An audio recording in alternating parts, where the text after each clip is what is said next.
It says that he has come for the lost. We have found ourselves spiraling down, down, down into that little pit.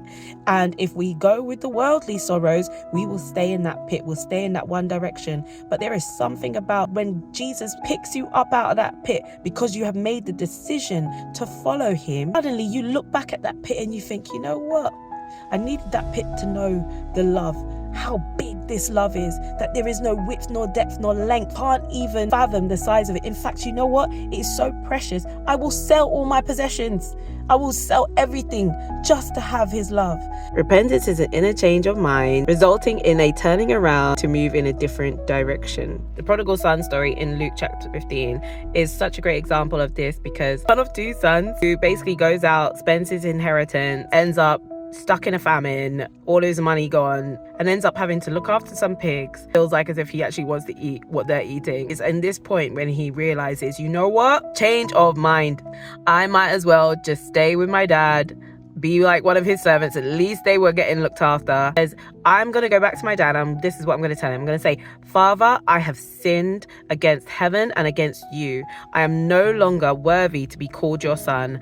Make me like one of your hired servants. And he reaches his dad. His dad just throws his arms around him, kisses him, and is just like, so happy to see that his son is alive. Should go through this realization of who God is. He is a loving God, which leads me on to Zacchaeus in Luke 19, and he is a tax collector that's really wealthy. He saw Jesus coming amongst a big crowd and he wanted to meet him. Jesus picked him out from a crowd. Why? Because Zacchaeus is up in a tree because he was so short. He wanted to be able to see Jesus. Jesus is like, come down immediately. I must stay at your house today. Verse 8, Zacchaeus stood up and said to the Lord, look, Lord, here and now I give half of my possessions to the poor.